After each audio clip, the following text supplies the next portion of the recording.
Welcome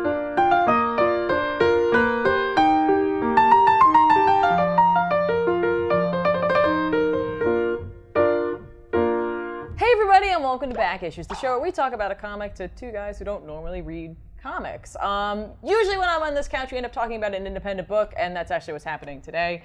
You already saw... No surprise. No surprise. Well, I mean, no, I've done a few that haven't been. A lot of them surrounding either Doctor Strange or Ghost Rider. Yeah. But I wanted to do another indie book, so it ended up kind of being my choice. And it was really between two different ones.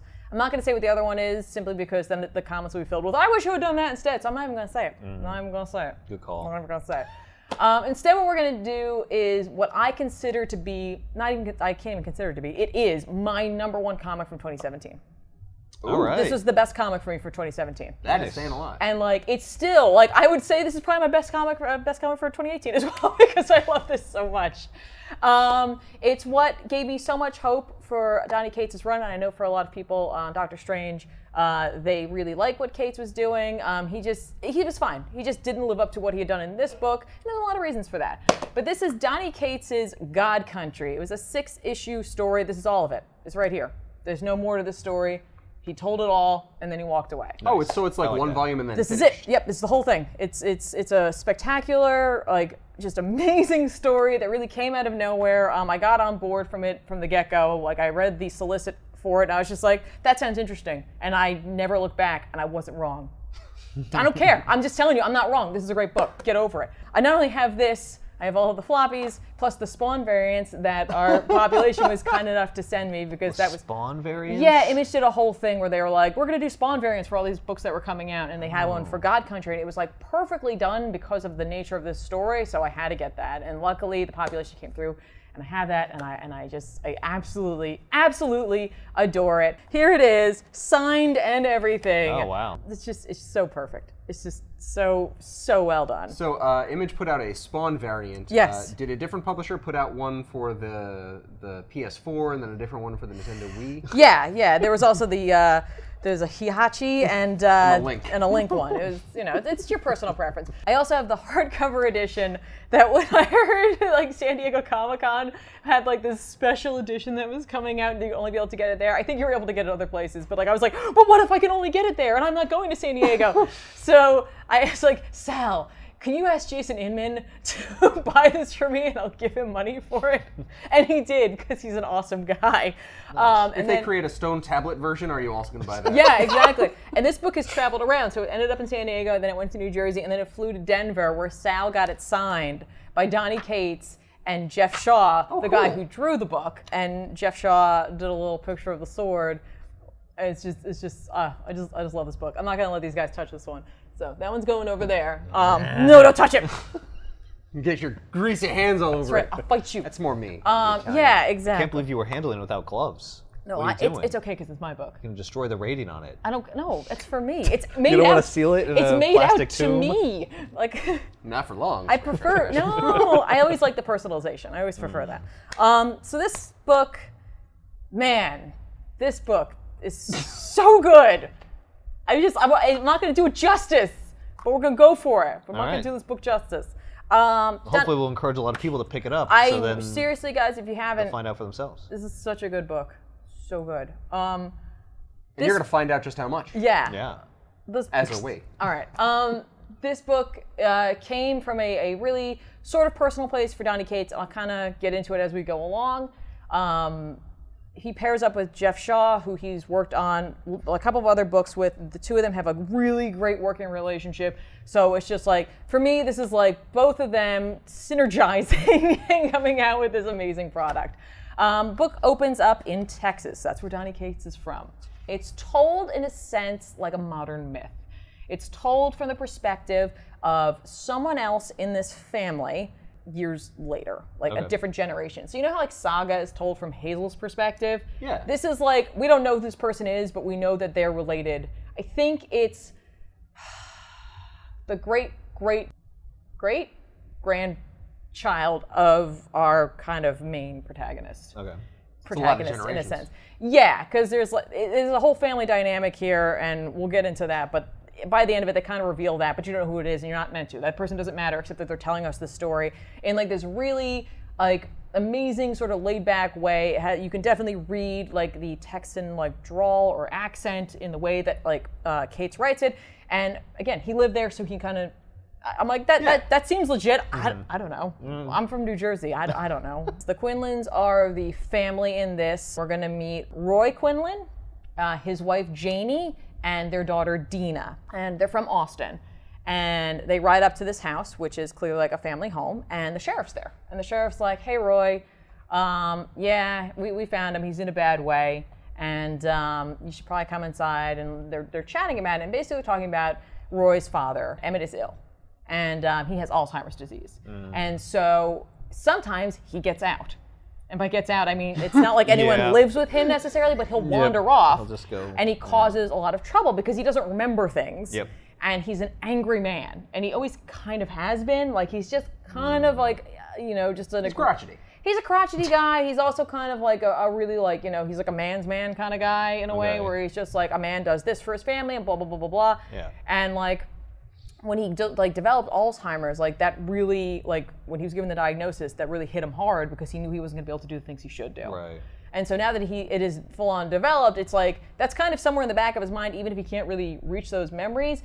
But like, it's just all of the anger just comes out. And so like, he like got into a fight with the cops who tried to bring him home. And like, so the sheriff's like, I don't want to do this, but like, if you don't take the steps to either put him in a home or get him the help that it's not even getting the help that he needs. It's, he wants him to put him in a home. And Roy's like, I don't want to do that to my dad. But here's the thing, the next time I might have to take other action. Like, I can't, like arrest him? Arrest him, or like if the fight goes real bad, like what if, you know what I mean? Like he's like, for his violent. For his safety, for other people's safety, like the sheriff's trying to be real cool about it. But he's like, risk him like freaking out on someone. He's like, but you gotta do something, right? And we get the feeling that Janie is very unhappy about all of this, in the sense that like she don't want to be there. Oh, so like not even wanting to help. Nope. Like when Roy goes inside, he's like, you can come in, Janie. And she's like, I'm not coming in. I'm not coming in. I'm going to stay outside with our daughter. And so like... This is your dad. That's I'm not right. dealing with this crap. So when they go inside, they continue their conversation.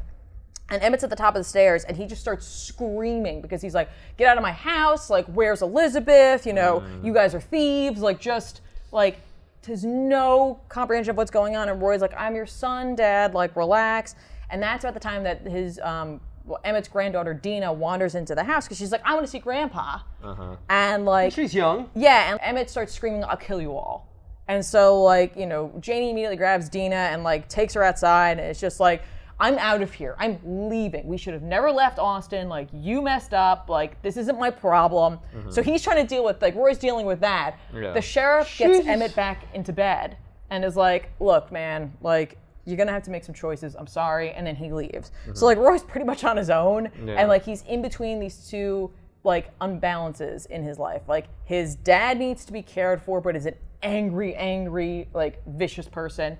His wife doesn't want to have to deal with this. He uprooted his entire family to be here. They are kind of in danger in a sense, you know what I mean?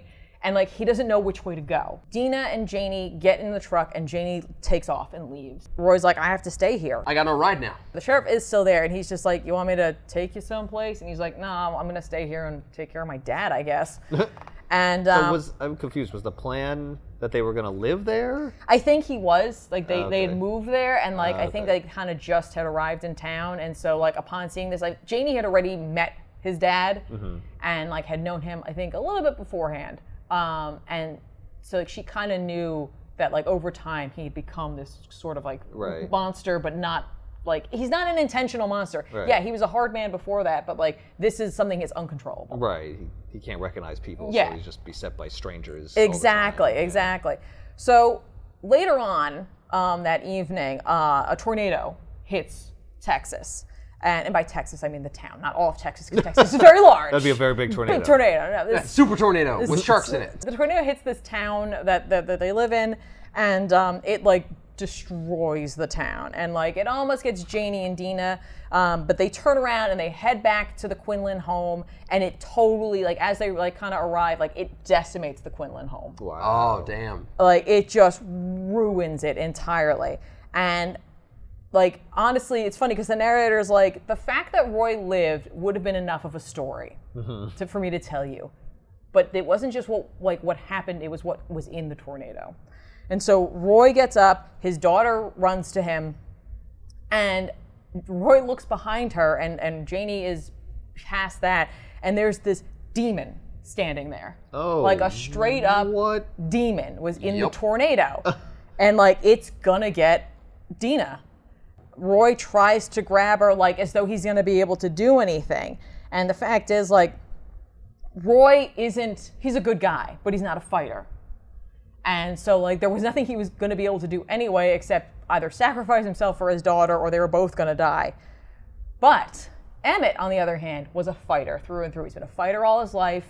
And like, in fact, the narrator says that like Emmett Quinlan was a god, like among like men, essentially. Like, he was a good guy, he was a strong man, he was a fighter. He's like John Wayne. Yeah, exactly. And so like, the demon like takes pause for a second because behind him, Emmett Quinlan is wielding like a 12-foot sword and just eviscerates the demon and destroys it. And it's like epic looking. Like, it's incredible, right? Especially with the first time I've seen Emmett, like, he looks like this old Zeus character. Yep, yeah, he's just like, he's overweight, he's old, he's got long, scraggly hair because no one's been able to care for him in the way that he needs to be cared for because he obviously is not letting anybody near him. Yeah. And now he's wielding this massive magic sword.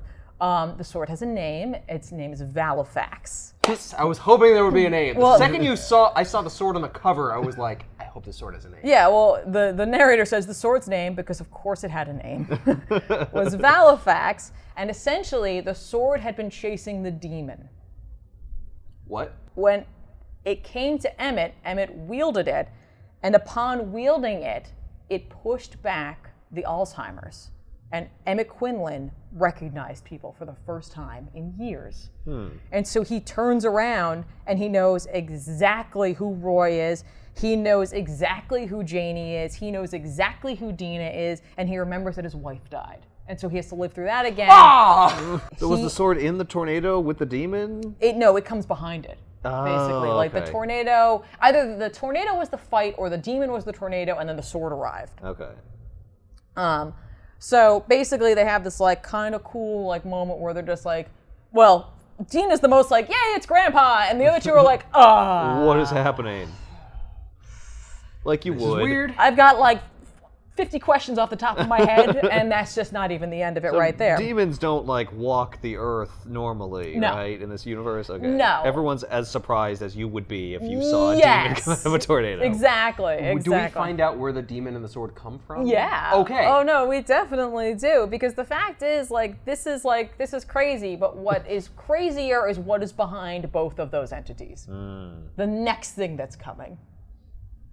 This is just the beginning. This is just the beginning of their fight, and essentially like what is to come for the Quinlans, and for Emmett in particular. Oh, just for the Quinlans. Yeah, well, it really focuses on them.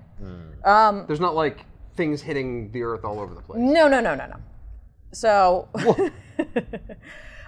so first of all, what you need to know is about what the reveal is that we see here is that clearly this is the next thing that's coming, right?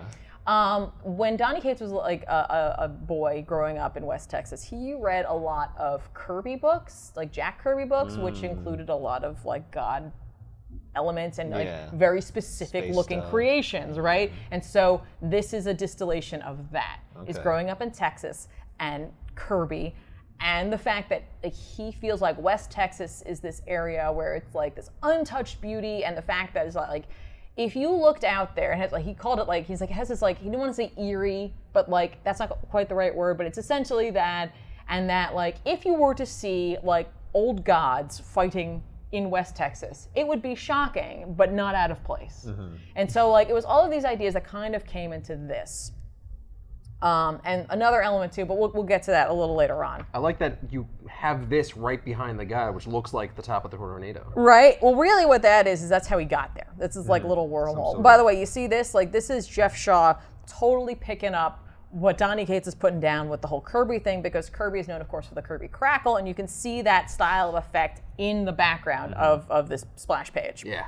Jeff Shaw's awesome. So you see this little flashback to clearly when, you know, the Alzheimer's had really kicked in, Emmett's in the hospital, and like Roy's trying to explain the fact that he was married, because you see his wife there now pregnant. And she didn't get married when she was pregnant. It's just that he's trying to like remind him. He's just like, remember we got married and the ceremony was nice, and like, so it's I like this little moment because it shows you like the struggle that the family's had overall, and like that like Janie has struggled honestly herself with having to deal with this because that's not her father. And it's been years apparently. Yeah. Considering how old Dina is. Oh yeah. So he hugs her and it's really sweet, and like, you know, she didn't see that coming kind of thing, right? And like Roy tells his dad, he's like, can you put the sword down for a second? Because like you're hugging everybody with the sword. And he's just like, oh, I thought I did. He's like, no, you put Dina down, but like, what's happening? And then like, you know, Emmett's like, oh, like what happened to the house? And he's like, don't you remember the tornado? He's like, kind of. I remember like, you know, like the lights flickering and noises, and I remember hearing something calling to me, almost like it was singing to me. And then like he uses this crazy power and essentially rebuilds the house. Whoa. But he rebuilds it exactly like it used to be. So like the door was always a little messed up because the foundation was cracked, because like I think Emmett's dad or grandfather built that house. And so like the doors were like always a little like wonky and hard to open, and that's exactly how it goes back into place. Okay, it's not like new. No, he rebuilds it exactly as he remembers it, which I was like, that's really sweet. Dad, I'm glad you rebuilt the house. Could you rebuild it with like maybe some cable? Right. Like this antenna shit's got Well, they actually mentioned that later on, because like Janie's like, so he fixed everything in the house except the air conditioning. Because I guess they had that put in later, and so he didn't remember that. So it's like ridiculously hot. So anyway, they're going to start like talking more, because Roy's like, what the hell? You just built the house out of like nothing, basically, out of what was left of it, and using the sword.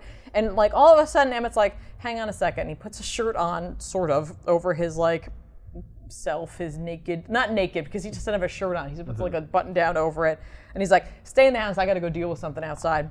And he walks outside, and that crazy Kirby like god lands and destroys their mailbox. And he's just like, I'm Aristus, god of war, blood and honor. And here's the thing, you have my dad's sword and I really need to bring it home. Because his dad is a tomb, because he has an umlaut over the U, and he's the eternal lord and high father of the thousand realms and blah blah blah blah, right? Whatever. And he's just like, you gotta give it back so I can bring it home. And like Emmett's like, here's the thing, I don't care who your dad is.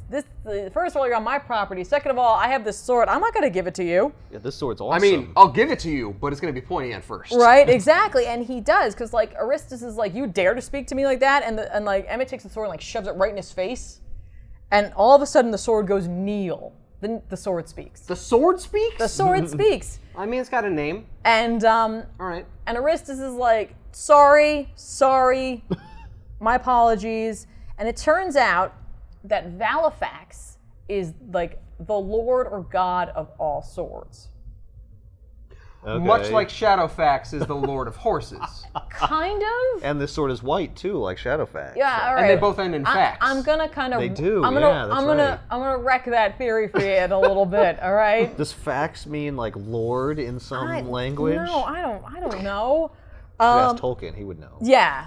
Well, we'll get the Ouija board out and we'll ask him about that. Next apparently time. Tolkien's dead. We'll try to get him anyway. I like that this guy. What was his name? Aristus. He's like huge. Oh no, he is huge. He's like 10 feet tall. Oh yeah. No, he is. That's cool. He's 10 feet tall. He's got a shock of red hair and he fires lightning bolts out of his arse. Yeah, exactly. No, he is gigantic. Yeah. Like this. I would say Emmett's probably easily 6 foot. Yeah. And like he's a big guy. Yeah. He's like probably 12 feet easily. Yeah. Like he's a big dude. Yeah. But he's also really honorable, which is cool, because he's not just the regular god of war. He's a god of war and honor and all that crap. So it's like, good for you, Aristus. So anyway, I love this moment because like Janie totally drops the F-bomb. And like it's just such a human moment that doesn't even need to be here, but like Dina's like, Mommy cursed! And I was like, yep. Valifax gives Aristus a hard time, and then Emmett's like, that's right, don't you be talking to me like that, because I got the sword. And Valifax is like, Emmett of the Clan Quinlan, like, you chill out too. You guys are gonna have a regular conversation, like you know, honorable, normal people, just quit it. Everybody, just quit it. And like Emmett's like, all right, I guess we should go somewhere else. And the two of them just kind of awkwardly like stand there for a moment, and like Aristus is like, if you concentrate, Valifax will take us someplace else, so we should probably do that.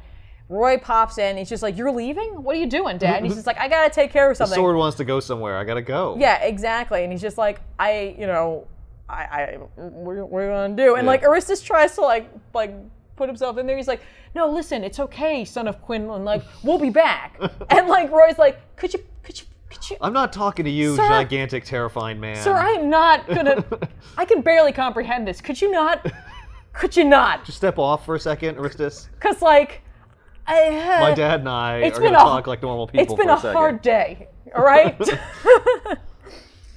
So they do leave, the two of them. And basically, the family goes back inside because they don't know what else to do. Yeah. Like, they're just like, okay, well, we should probably just we'll take a hot second. Yeah. And Aristus and Emmett head off, and like... Oh, they just walk? No, he... Oh, they teleport. He poofs them, okay. like... Valifax takes them elsewhere to some place that that Emmett wants to go, and Aristus says how lovely the area is, and like he's like, "What is this kingdom called?" He's like, "Texas," and he's like, "All right." Mm-hmm.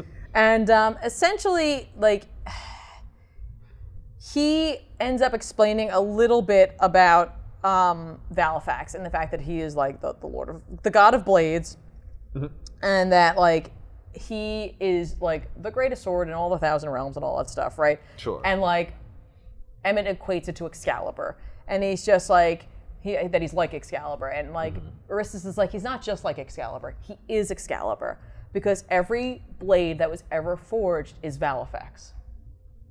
Interesting. Valifax is everywhere, even at that moment. Like in all the Thousand Realms and all of the, like everywhere that any fight is going on that includes a blade, Valifax is there now. He is slaying people. He is like triumphantly like winning. He is, destroying evil. He's like killing warriors. Like, but also losing. Yeah, no, it's all of those things. Like he is doing all of these things at once. But this is Valifax's like true form, essentially, is as this sword. Glowing, right? gigantic sword. And we find out that Aristus's father, Atum, forged Valifax. Okay. Oh. In the heart of a dying realm. So like when he says it was my father's, it's not like it was passed down to him. He made. No, he made Valifax, and in the Kingdom of Always, which I was like, that's a fun name. And like, his father is technically the god of kings. Okay. Like, look, like they do bring up religion a little bit in this, and like you're gonna make decisions on what this really means or doesn't mean or whatever. But like they kind of make it out to be like he's like the top of the top, right? Right, in terms of Zeus, gods, I guess. Yeah, in a way. Yeah. Okay. So like Emmett's like, oh, it's like a family heirloom, that kind of thing, and he's just like, no. The fact is, Valifax belongs to no one. It chooses right. It's who got will a wield mind it. of its own. Yeah. And so when it showed up, it chose Emmett. Yeah. And so like Aristus can't just physically take it.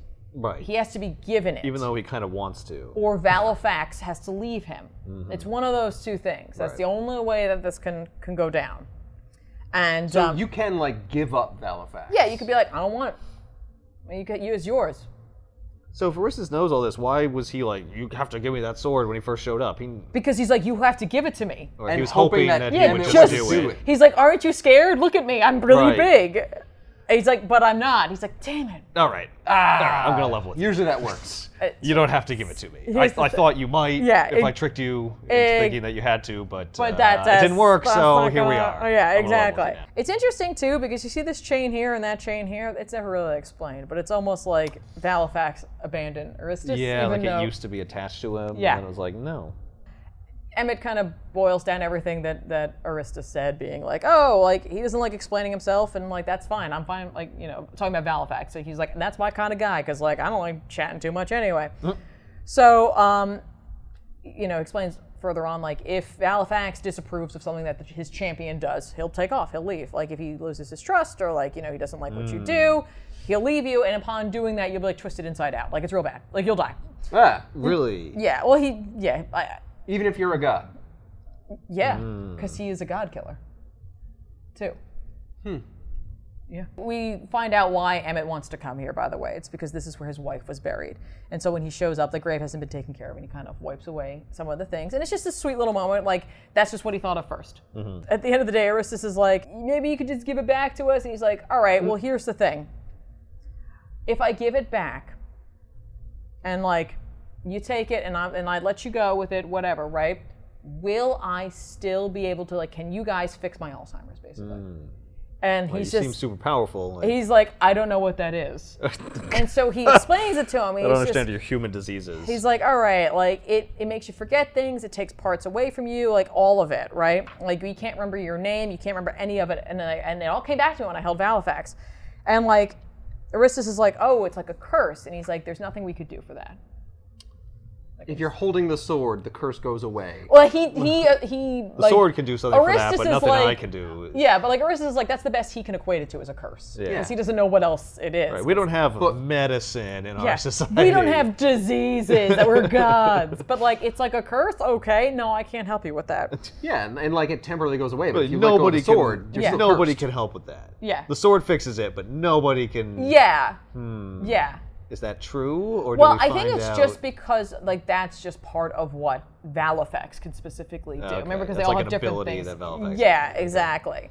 So like he's just like, I'm sorry. Like if you lose the blade, you're gonna go back to your previous state, and like Emmett's like, well then I'm not gonna give it to you. I'm sorry. Like that's just not gonna happen. And he's like, all right, well, I'm gonna go. Fair enough. If you change your mind, just let me know. But I feel like the next time we meet, it won't be as allies. Oh. Like he's just like, I'm gonna have to come back here. I'm gonna have to kill you and take that sword. It's gonna be real bad. Like I'm gonna have to beat you. Does he lead him? Does he explain to him what the consequences are? Like what's gonna happen? Like are there more monsters and stuff? No, the consequences are that his dad will never stop.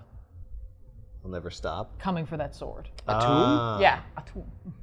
Okay. He'll never stop sending people to get that sword. And so his family will never have a moment's peace. Okay. But like, Emmett's like, bring it on, I can take him.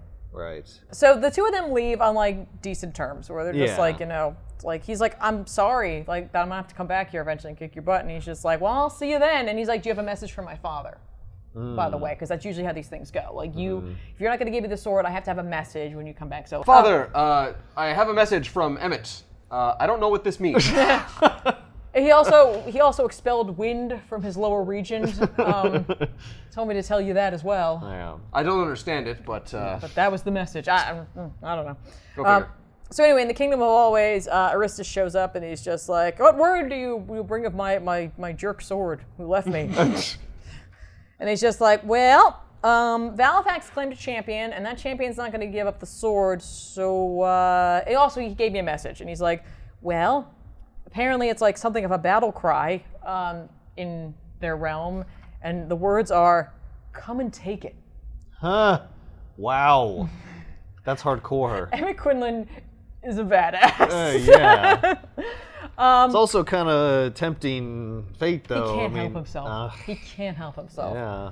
You got a family man that could be caught up in this. Well, he's a family man, but he has to protect them. He's feeling on top of the world, right? Yeah, but still, just begging someone to come and fight you, I don't know if that's a good idea. So back on the Quinlan Ranch, like a little bit of time has passed, and like this time should have been used preparing for what was coming, but instead they just like are having a nice time. Like he's hanging out with his granddaughter, and like they're playing like Cowboys and Indians, and like just that kind of thing. Like they're just having a nice time, and like Roy is like kind of reflecting on the things that have been going on, and and like how Janie's like, you know, I kind of get it. Like your dad's a good guy, and I get what you've been trying to tell me all this time, but I never really got to see. Well, I didn't get to meet that guy. Yeah, so, exactly. Yeah. And like inevitably, like you know, she's like, you know, no, like you know, when I see him like shaved and like you know, like put together, and the way he's like with Dina and stuff like that, like I totally understand. And like Roy's like, yeah, no, it's nice, but it wasn't like he wasn't like that with me. So like you've heard stories like that where it's just like when they become grandparents, people get softer, or like they're very different with their grandchildren than they are with their children. So Roy's never even seen this side of his father. Yeah. And so like, you know, Roy has this moment where he's like, I think this is my fault because like I was praying that like things would get better and that like something would like either take him away in a sense or like make him better. And like Janie's like, that's crazy. Right. That's crazy. That you think that this magic sword crazy, coming from space. But this situation we find ourselves in is not. Right. Well, she's like, you can't blame yourself. That's not your fault. Like this. That part is crazy. Yeah, that part's crazy. You think that your magical prayer was answered by this sword falling from the sky? Right. I mean, that's not really that far of a stretch. Right. Well, now that you know that stuff like this exists, not so much. Yeah. So outside, Dina's like, can I play with Valifax? And like, Emmett's like, I guess you'll have to ask Valifax. And Valifax is like, I'm not a toy. I'm like, right now, like I am like killing, like I'm flying through the throats of 1,000 ancient galactic evils. I'm drowning in the blood of 1,000,000 dying warriors. And he's just listing all these things about like, you know, like how he'll go on and all things have to end just as you will, blah, blah, blah. And then Dina runs inside and like Valifax is like, I'm not accustomed to speaking to children. And sorry, did that come off wrong? And Emmett's like, yeah, really? Yeah. I couldn't tell. Yeah, you did really handled that beautifully. Nice. So Emmett like kind of comes upstairs as Janie and Roy are having the conversation about like him wishing that he had been better, he'd been taken away, or just something changed.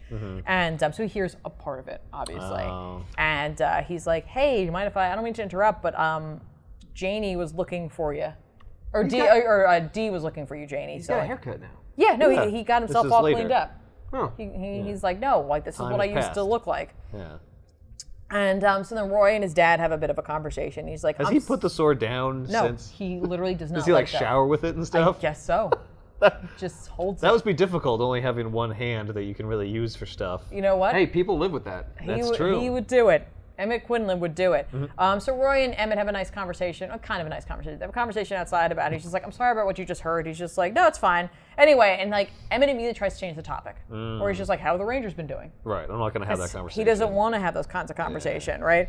And like Roy's like, Dad, I'm sorry. Could you put that sword down? This is just really distracting. No, like he's fine. Yeah, right. No, he's just like, fine, just hold the sword. I don't care. But like, we have to talk about this. Like, we're acting like this is totally normal. You were gone and now you're back. This is not normal. We have to talk about this. And that's about the time that Emmett looks at his son and he goes, your mother hugged you too much. Aww. Okay. And like Roy's like, really? And like he's just like, you're like, he walks off and he's like just muttering to himself about it. He's just like, you're like closer here now than you have been, and you're never been further away from me. Like, I don't understand. I don't know what to do.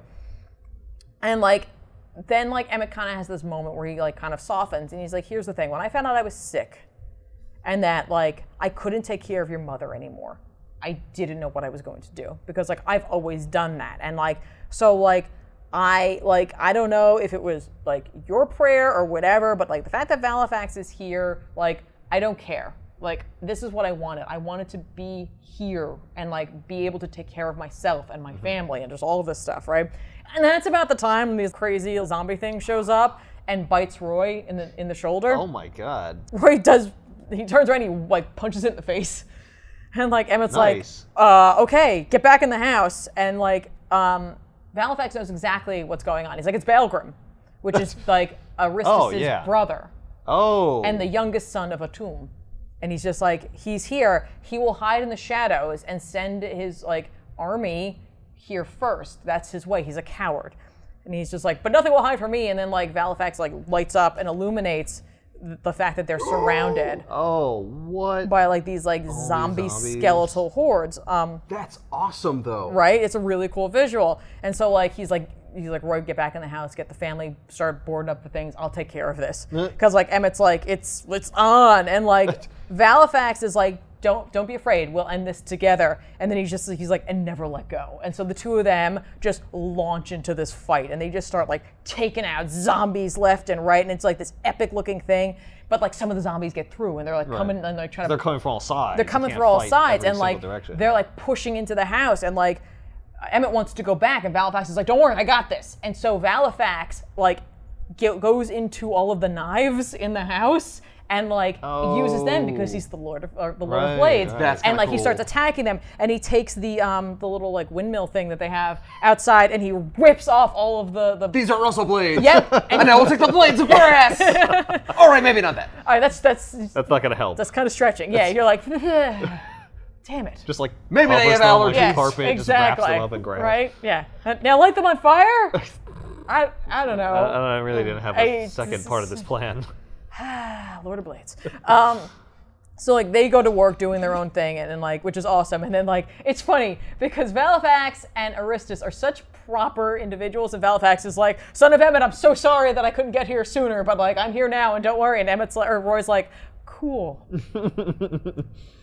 This is a weird world I'm living in right now. There's knives flying around. I just like Dina's like, yeah, this is awesome. Dina, honey, don't talk to the knives. You notice now, like she's had like this little wooden sword ever since like her grandpa came back. It's just cute. Like she's just like she wants to be like him. It's awesome. So anyway, while Emmett and Valifax are taking care of the main horde, Valifax is like, Baelgrim's here. Like so like I'm gonna have to go fight him now. Yeah, and he arrives.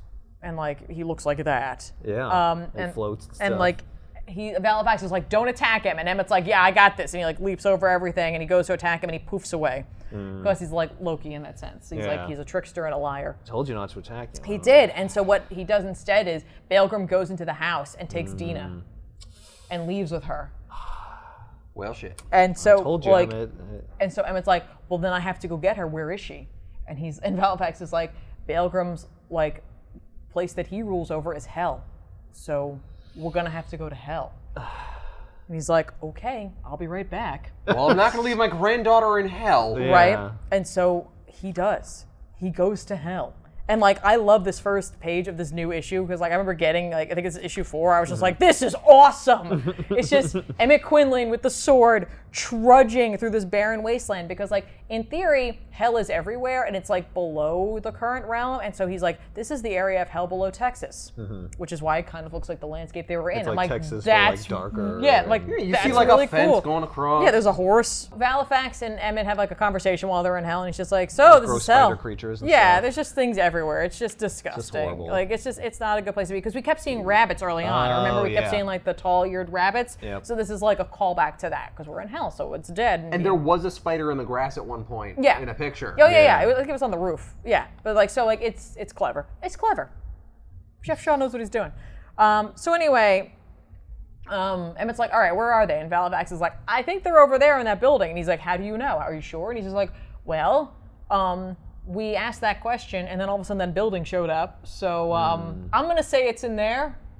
Maybe you trust the magic sword. I don't know. I would. You didn't trust me earlier What when if I it's said a don't trap attack. sword? Right. Well, he says it is. It must be. Oh. He's like, it's too easy. He's just like, Right. well, we got to go anyway. Right. Well, you want her back, don't you? Yeah, exactly. So back at the house, it's not like the Meanwhile- zombies went away. Oh, really? Yeah. So like. Why didn't they finish with the zombies before leaving because for hell? they like I think like Janie and Roy were like, that's fine, go get our daughter. Right. So like Roy's praying and Janie's like, what are you doing? He's like, I'm praying. And she's like, really? There's magic swords and gods that fall out of the sky and like zombie things and stuff like that, and you're gonna pray like that's gonna do anything? Oh, it worked before. I mean, maybe. She's like, basically she's like, and you think Jesus exists? Like Right. it's like an interesting question of religion we have like crop up here because it's like obviously the things that we've seen here are not that.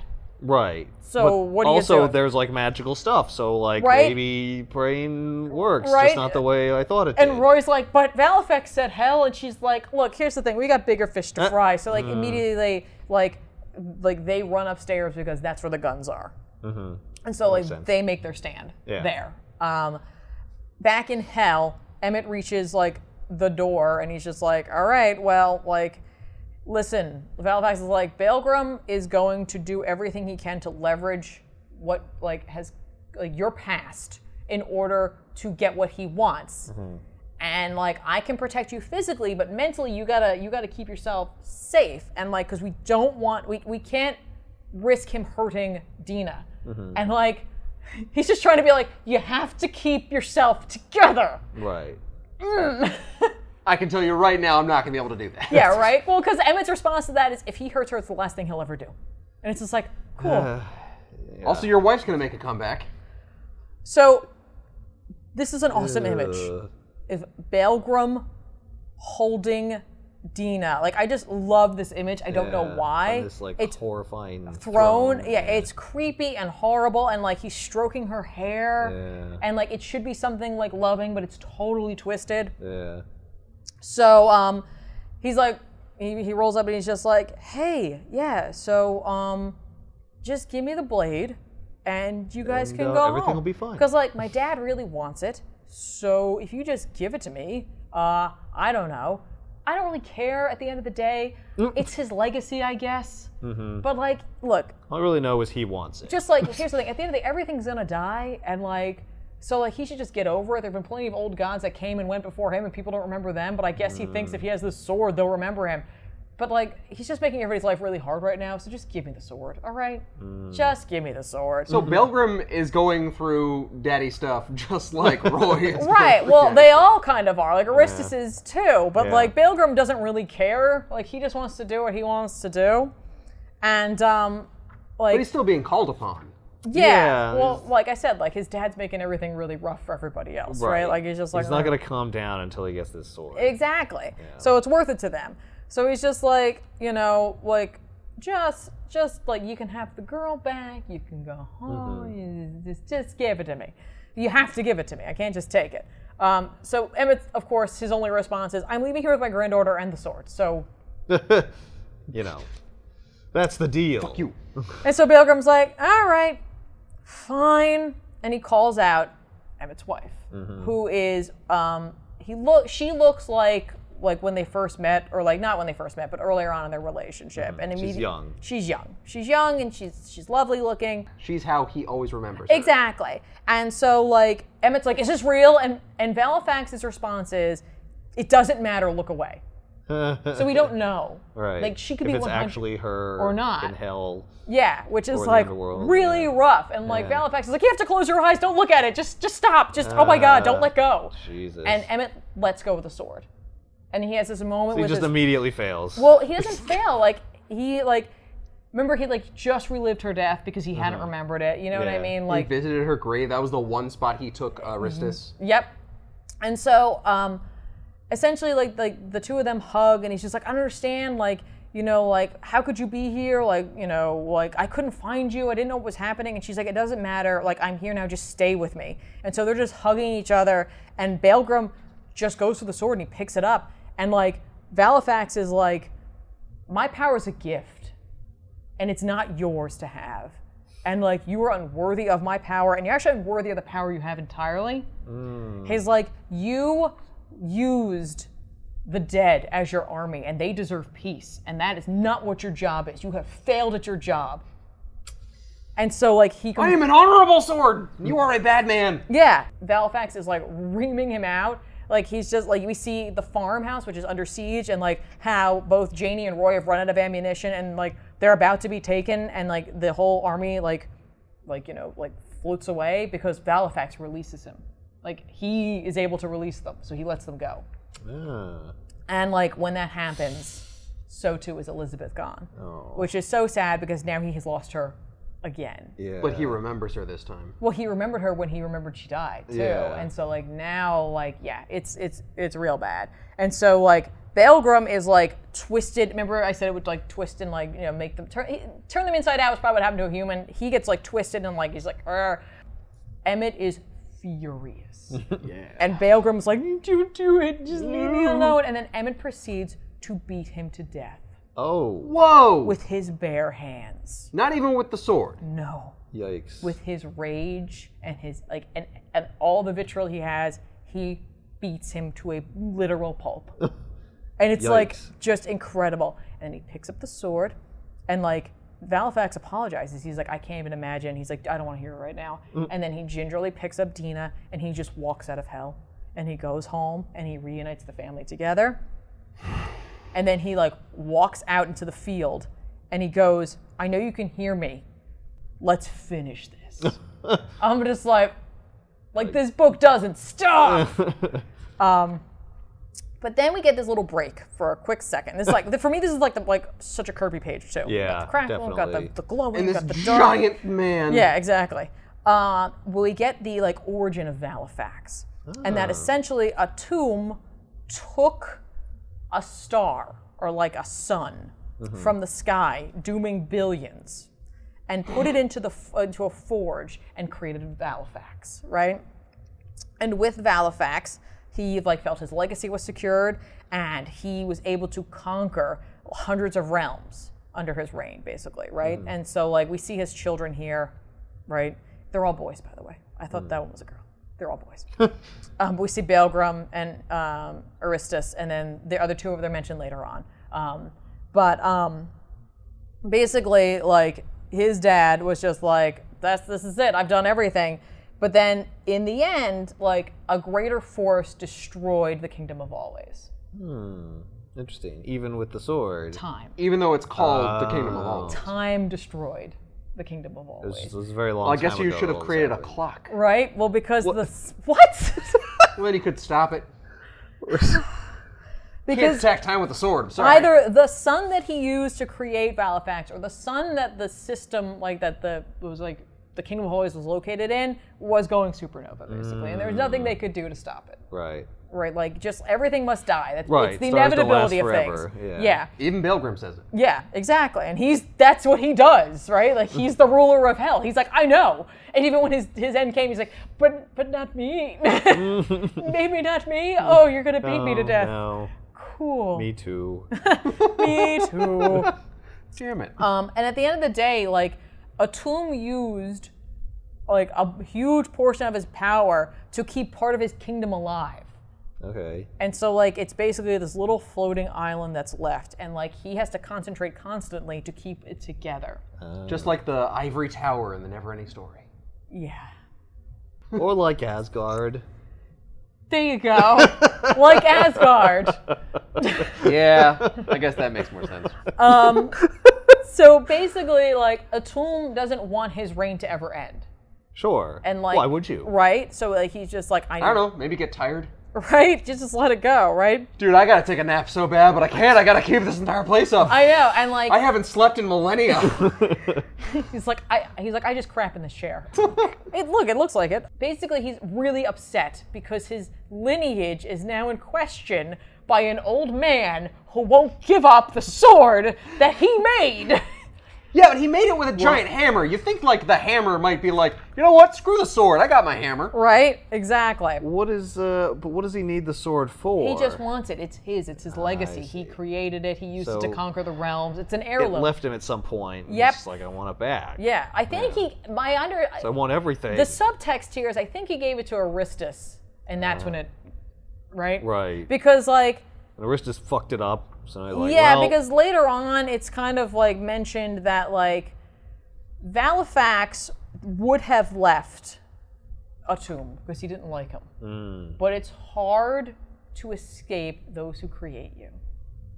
Okay. And I was just like it's hard to stand up to your parents. Right, right. Like it's that kind of thing. So between the lines, it seems like it was passed down. And then it was like, well, now I can go. Right. Bye. This guy didn't create me. Yeah. Even though it was like, but I gave it up freely. Yeah. So like now he's like, but now I want it back, and I made you. You better get your butt back here right now. You are over curfew, mister. He's like, listen, Aristus, you got to go get the sword for me. He's like, I already tried to do that, and like, I don't know, like we can't touch Emmett Quinlan because Valifax turns men into gods. So what are we gonna? Wait. What am I supposed to do? Also, you may be the god of war and blood, yes, but honor. Yeah, and he's just like, I got nothing here. He's like, Baelgrum couldn't stop him. What? And like, his father's like, Baelgrum's gone. He failed me, and now he's gone. So you got to do it. Like he didn't care. Right. He didn't care. His son is dead. We found out the other two brothers are also dead. Oh wow. All right, so the gods can die, but maybe the sword will endure. Right? And that's what he wants the legacy to be. Exactly, kind of. And like, Aristus is like, I'm not a coward. It's just, we've already lost enough. Maybe we should just stop. Right. And like, try to figure something else out for you. I don't know. Maybe we could just like stop and think for like a second. Okay. And then, well, he has a chest, and he pushes it down the stairs. Ooh. And he's just like, take this and go and show him who you are. Show him war. Oh. And so Aristus goes, And what he puts on is that crazy suit of armor. And remember the hammer from earlier? Yeah, now that's he's got the totally hammer. the hammer. Nice. And so the two of them meet on the field of battle, and it's storming, and there's like crazy lightning, and like one of those crazy Texan storms. Yeah, and Aristus is like, Emmett Quinlan, this is your last chance. Please just surrender. Like, he doesn't want to do this. He doesn't, like, I love him as the god of war because I've never seen a more reasonable god of war. Right? Yeah. Like, he's just like, I am the god of war and I will fight you and I'm very skilled at it, but, like, I am also, like, a person in a sense and, like, I have compassion and, like, I'm dealing with a lot of the same things that your son's dealing with you. So, like, maybe we could just all find a happy... I feel like I'm the only person who's here that's not crazy. Anybody else feel like that? Right. Is it just me? We just like talk for like a second. Right? Valifax, are you getting this too? He's Valifax like, is like, shut up! I'm not going back. Okay. I'll never go back. He's like caught in the middle, right? Because he's completely caught in the middle. Because like the sword won't go back, and his father won't give in on that. Yeah. So it's like and neither someone's will got to Emmett. give. And Emma's not going to give in, up. and like he's just like, cool. Yeah. I'm honor bound to listen to my dad. Yep. But like, but you're an honorable man. I just don't know what I'm gonna do here.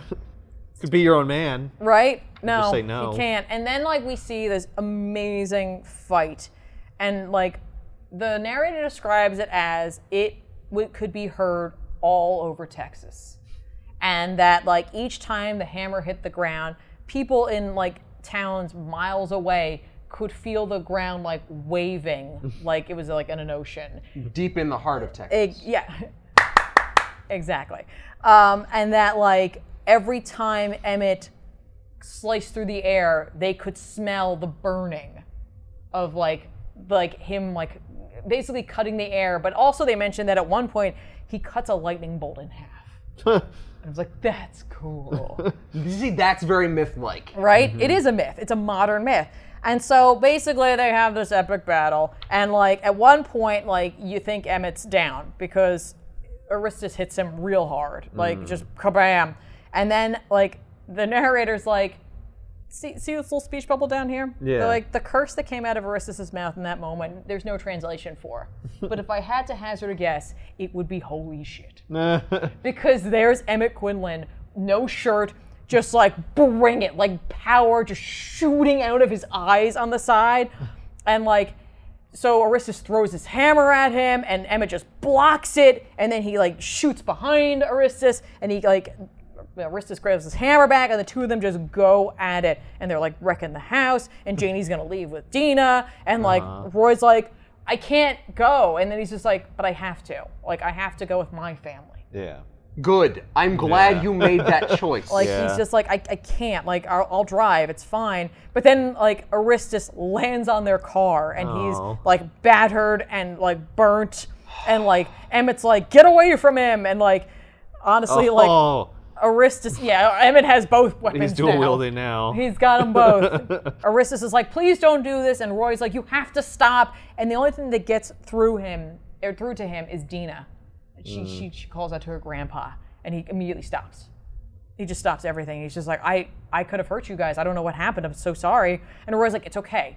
Like it's over, and it's gonna be okay. And like we're just going to have to you're gonna have to put the sword down, and I'm just gonna take care of you. And I know it's gonna be hard, and I know you're gonna but we have to do this. And he's like, I'm never giving the sword back. He's like, because I'll lose everything, and I'm not gonna do that. And he's just like, you've already lost everything. Look at this. Like, my family's, like, scared.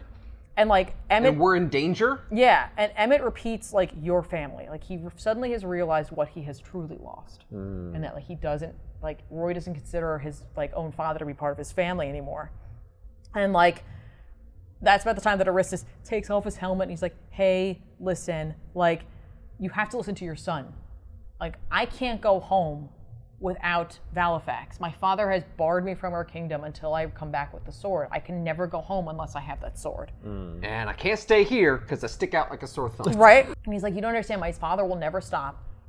He would sacrifice 1,000 sons. Like, and I don't mean like the celestial body, I mean like progeny to get this sword back. And like, basically, like, Emmett decides that the only way to end this is for him to take the fight to a tomb. That's excellent. I kind of wish he would just give up the sword. Right? Well, what does the sword have to say about all this? Like, is the sword telling him, like, maybe you should just put me down? Nope. Like, or is it like, no, let's go? No. He says, like, I know what you seek, because he can, like, kind of read Emmett's mind. He's just like, and I know it'll be difficult, but, like, we could possibly do it.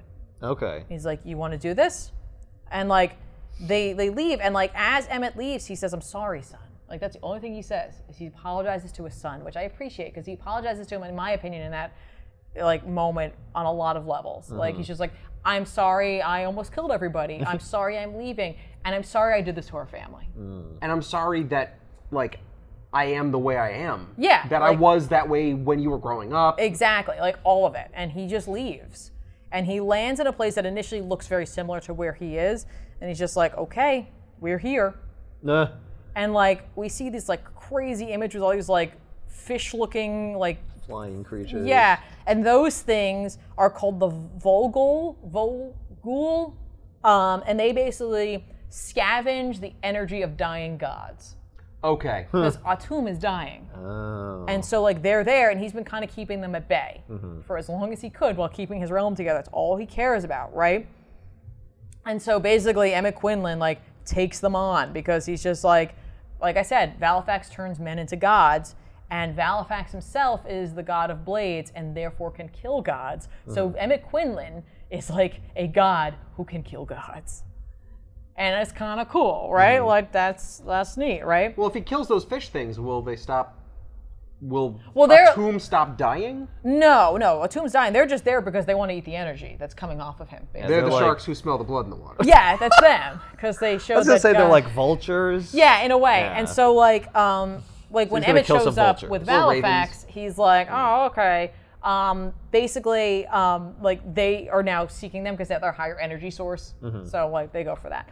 Back on the farm, basically, back on the ranch, Janie's just sitting there having a conversation along with Dina and Aristus. Like, they're just hanging out there. Basically, Dina asked, who's going to win? Like, your dad or my grandpa? And, like, Aristus is like, well, I mean, you see, like, I don't want, like, I don't know who's going to win, but, like, I wish that neither of them would fight because, like, you know, whatever. But, like, it doesn't really matter at the end of the day because in the end, everything's going to be okay. And Gina just goes, I think my grandpa's going to win. And he's like, fair enough.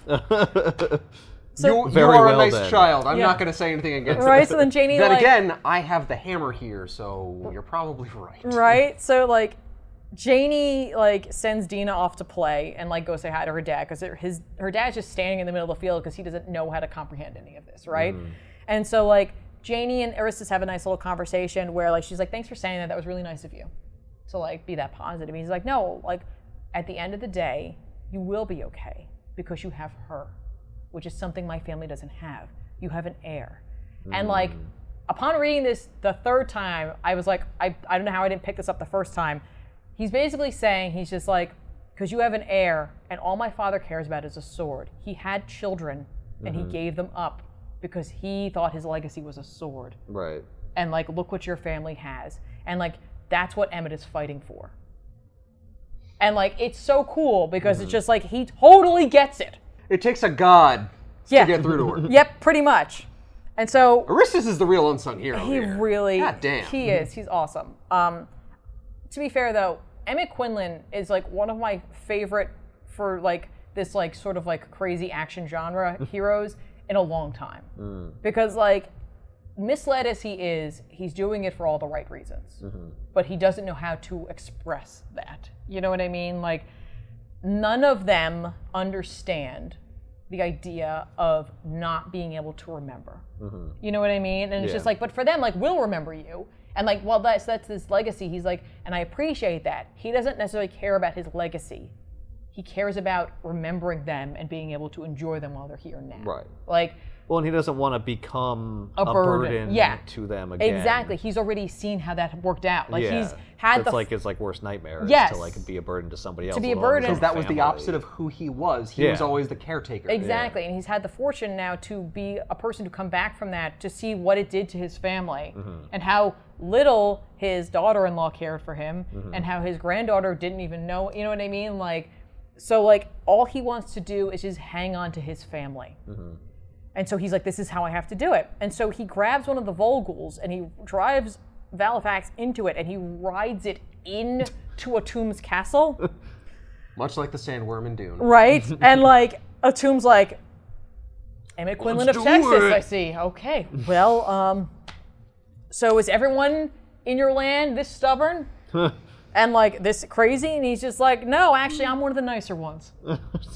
And so like, he's like, I think we should talk. And like, Atum just attacks him and unleashes like no, incredible, I think we'll fight. Right? Incredible godlike energy, which like, just kind of wrecking him.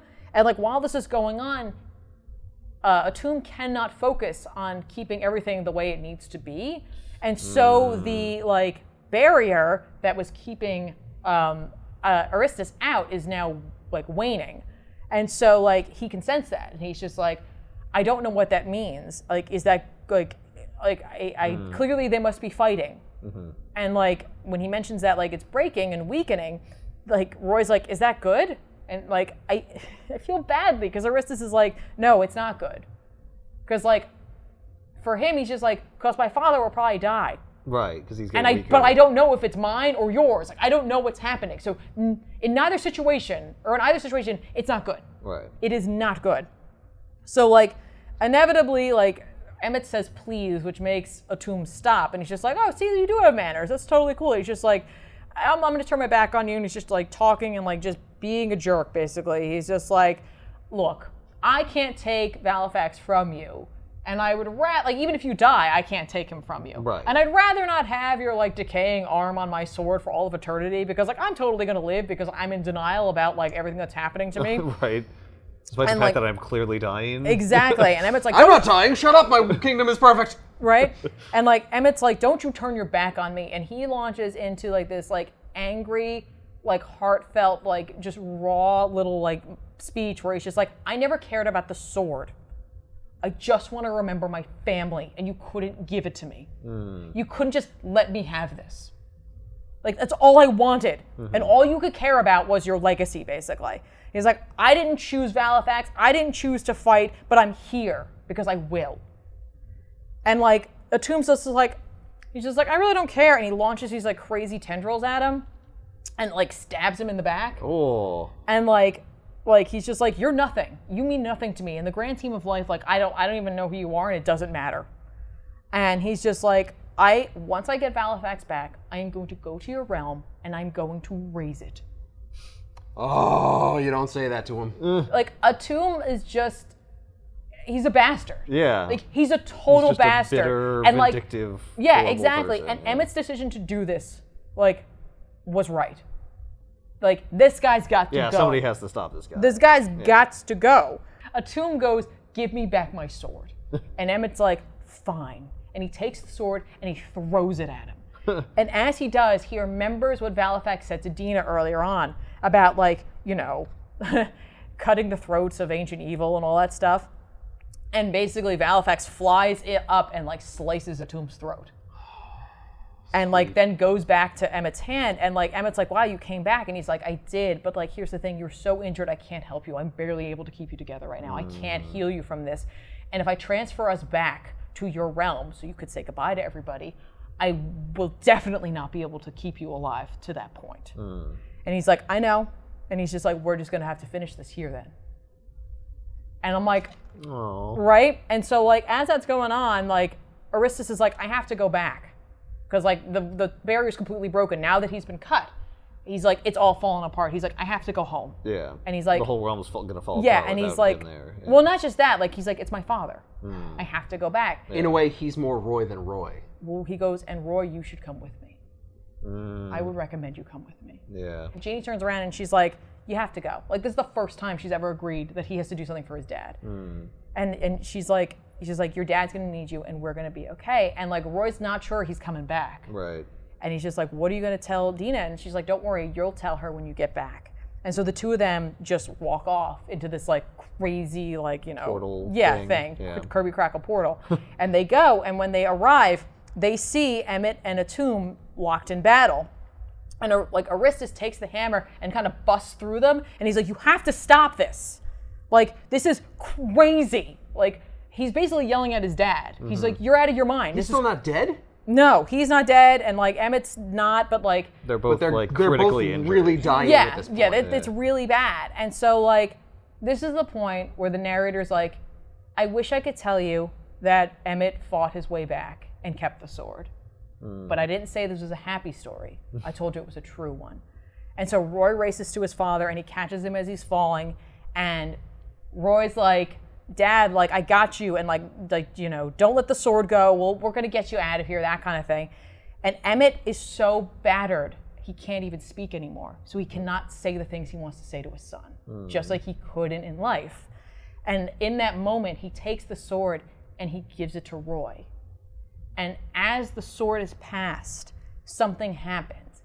And every memory that Emmett has of Roy's life as a child, as a man, getting married, having Dina, is passed on to him, and Roy is able to see what his dad really felt for him. And he's able to see what, like, everything his dad wished he had said to him in life. And then Emmett dies, and he's just gone.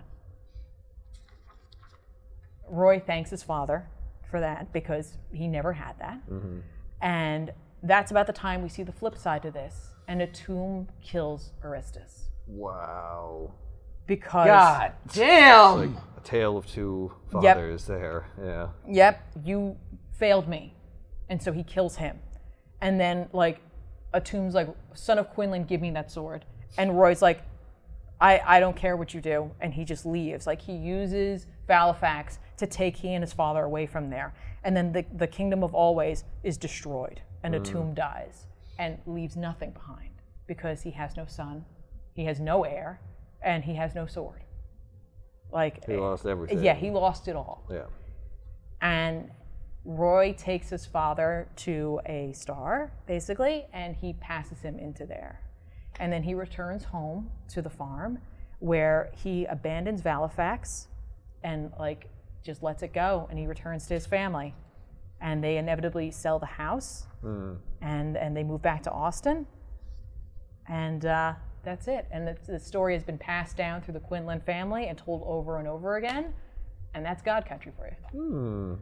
And you don't hear what happens to the sword? Nope, the sword just goes off. Does the sword have anything to say to Roy before it goes? Nope, the sword remains silent. I don't think I was gonna say I don't think it talks to Roy, because I think it would. I think it just has nothing to say, because like he already has everything he needed. Yeah. So there you go. All right, I got goosebumps. I did not cry. God dang it. While this is a story of like fathers and sons, it's more or less about the things that are unsaid between families. And I know, like for Kate's, this came down to, he had a medical issue a couple of years ago, before this story obviously came out, where he was in the hospital and dealing kind of with his own mortality. And around the same time, his brother had his first child.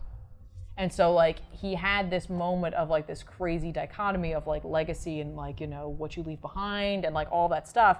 And so it just became the story tied in with the Kirby and living in Texas. And so that's where it came from.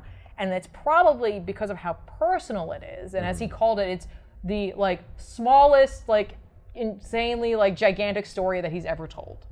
And like, I think that's why I like Kate's in this so much, because part of him's in this. Yeah. And it's like, definitely a personal. Yes, it's a personal story, but like I think it's a story that like because it's a story of families, and like regardless of like what you have for a family, the idea of legacy typically does come up in a sense, like good, bad, whatever. So it's like a story that a lot of people I think can relate to in a sense. Yeah, it's kind of universal. And there are good and bad portions of family in this. Oh yeah, because it's just so funny. Because initially, like I love Emmett Quinlan, but like I love Emmett Quinlan because I knew the whole story. You know, like initially he's a hard guy to get behind. Like he's an action hero in a sense, but like when you get to see his reasonings and that double page splash of like all of the memories, it's so sweet, because all the memories you see are like, you know, like when he was born, when he gets married, the pride that he felt, like just like little moments that like Roy didn't even know happened. Because like for Emmett, he was just like, but I'm raising you the way I think I should be raising you, because I want you to be a certain way. Right. Like if you won't be strong if I tell you like how proud I am of you. Exactly. And so forth. Even if I am, because like, You know, like, all right, so if you're a fan of Gravity... Because he had that line about how, like, your mom hugged you too much. Yeah. So clearly he has this notion that, like, you can't be too, like, you can't show too much regardless love to your children. Right, regardless of how much he did, like, love him. Yeah. And, like, it's like, I like that one there, where it's just, like, his wife's pregnant, and, like, it's him, like, on the ground, like, listening to her stomach and, like, hugging her. And it's just, it's, like, it's so sweet. It's just so, so sweet. And, like, it's... What I like about this is, like, it would have been awesome for him to go home and be able to live out his life with Halifax. But, like, it is such a fitting end for a man like Emmett. Right. You know what I mean? Like, well, compared to where he was before, where he had Alzheimer's and couldn't even communicate to, or even recognize his family. Exactly. Like, this is a much better It's a better end ending. for him. He also gets to go out fighting. Like, Yeah. The thing that he lost all his memories, he gets to give those to his son. Yep. Which is something that no one ever gets to do. Right? It's spectacular. Like, this story is so good, and it's such a high recommendation for me, and, like, this is it. Like, you don't have to worry about collecting anything else from this. You can just go and pick this up. That trade there, it's 6 issues, it's $17. The back of it is just filled with, like, awesome, like, concept art and other covers and, like, art that other people did for the book. It's just such a, like, wonderful story, and, like, I definitely didn't do it justice because of the way that it's told, the way the narration is told, the word choices that are selected for this. So good. You have to read it for yourself.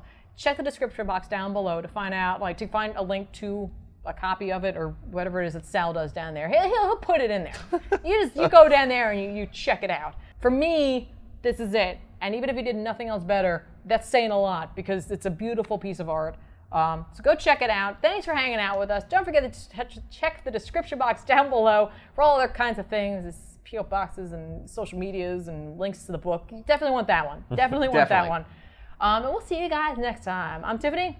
I'm Ethan. And I'm Ben. See you guys later. Bye.